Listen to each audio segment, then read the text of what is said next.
वरून येताना हातगावनजीक तुमच्या गाडीचा अपघात झाला असं ऐकण्यात आहे आणि चर्चा ही अशी आहे की तो अपघात नसून घातपात आहे. तर याविषयी तुमचं मत काय आहे? जय भीम, जय संविधान.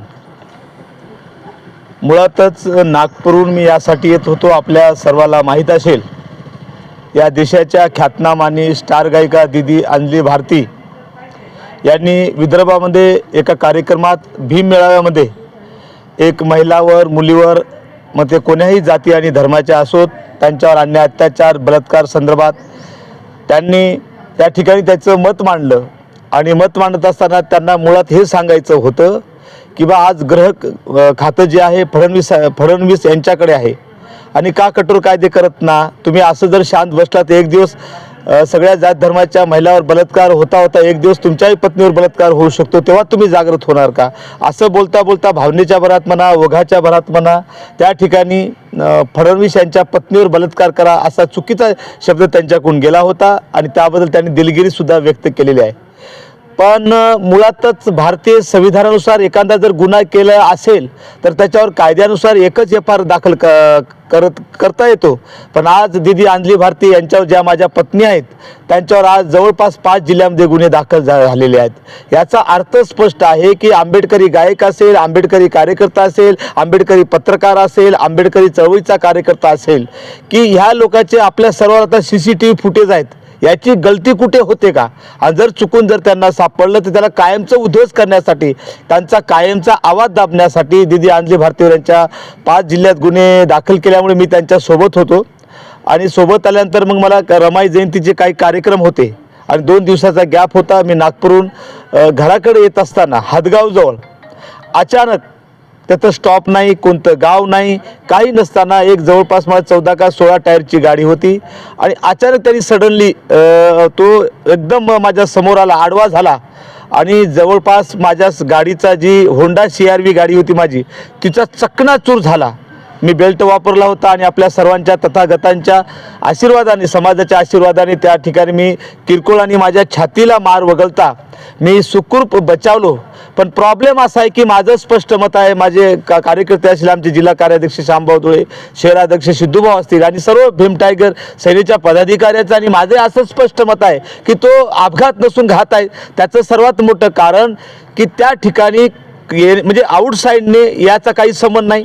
बरं, येत असताना त्यांनी त्याचं कर्तव्य आहे की या साईडनं गाडी येत आहे का, या साईडनं, कारण तो रॉंग साईडनं येत आहे, त्याने कोणतं इंडिकेटर दाखवलं नाही, काही नाही. म्हणजे तुमच्या गाडीमध्ये दीदी अंजली भारती आहेत असं त्या लोकांना वाटलं असावं का? होऊ शकते, कारण मुळात मी भीम टायगर सेनेच्या माध्यमातून अन्याय अत्याचार करणाऱ्याला आम्ही कायदेशीर घोडा लावण्याचं काम करतो आणि म्हणून ते एक आहे. आणि माझी पत्नी प्रबोधनाच्या माध्यमातून दीदी अंजली भारती अन्याय अत्याचार विरोधात म्हणजे एक फटकारे मारण्याचं काम करते. आणि होऊ शकते कदाचित त्या या गाडीत असतील म्हणून त्यांना उडवण्याचा कट असेल, किंवा आम्ही महाराष्ट्रभर फिरत असताना मलाही उडवण्याचा कट असेल. त्याचे 3 कारणं आहेत की त्या ठिकाणी स्टॉप नाही, तो आपल्या साईडनं येत असताना कोणतेही निकष पाळत नाही. म्हणून माझं स्वतःचं मत आहे की त्याचं तात्काळ आपण CDR तपासावं, त्याचं लोकेशन तपासावं आणि सदरील ड्रायव्हर हा कोण्या RSSचा असेल की इतर मनोवादी संघटनेचा सदस्य आहे का, या तिघाची चौकशी करण्यात यावी. ही माझ्या वतीने मी लवकरच आमच्या जिल्ह्याचे पोलीस अधीक्षक किंवा पोलीस आयुक्त यांची भेट घेणार आहेत. श्यामभाऊ धुळे त्यांच्या टीमसह ते सुद्धा भेट घेणार आहेत. आणि माझं मत आहे की 100% एक तर माझी पत्नी दीदी अंजली भारती यांना उडवण्याचा कट असेल, होऊ शकते आम्ही भीम टायगर सेनेच्या माध्यमातून महाराष्ट्रभर काम करत असताना मलाही उडवण्याचा कट असेल, भविष्यात माझ्या फॅमिलीला उडवण्याचा कट असू शकतो. त्यासाठी तात्काळ त्या ड्रायव्हरची चौकशी करणं, त्याचा CDR तपासणं, त्याचं लोकेशन तपासणं आणि तो एखाद्या संघटनेचा, मनोवादी संघटनेचा सक्रिय सदस्य आहे का. कारण याही अगोदर नरेंद्र दाभोळकर असतील, माधव पानसेर असतील, कलबुर्गी असतील, अशी अन्याय अत्याचार विरोधात आवाज उठवणाऱ्या लोकांचा आवाज दाबण्यासाठी त्यांना जीवानिशी मारलेला आहे. आणि मला वाटतं तोच प्रयत्न आमच्यावर झाला होता, दुर्दैवाने आपल्या सर्वांच्या आशीर्वादाने वाचलेला आहो. याही पुढे मी परत आपल्या सर्वांना सावध करतो की आज तुम्हाला माहिती आहे सत्ता कुणाच्या, यंत्रणा कुणाच्या ताब्यामध्ये आहे. ज्या महिलांनी दीदी अंजली भारती यांना टार्गेट केलं त्या महिलांना माझा प्रश्न आहे, या अगोदर एका खासदारचं स्टेटमेंट होतं, महिलावर बलात्कार होत असतील तर महिलांनी एन्जॉय केले पाहिजेत, तेव्हा यांचा आवाज कुठे गेला होता? रोज 5 वर्षाच्या 6 वर्षाच्या मुलीवर अन्याय अत्याचार बलात्कार होतो. हे आमची विचित्रबाई असेल, ते रुपाली असेल, ते औरंगाबादची बबली, ते राणा असेल, ह्या कुठं हे करतात?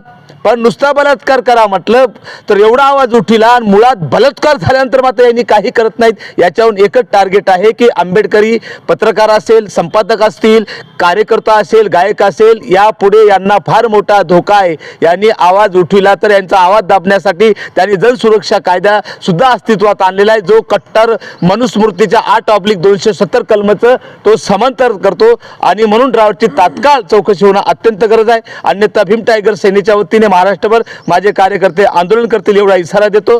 थांबतो। जय भीम, जय संविधान, धन्यवाद।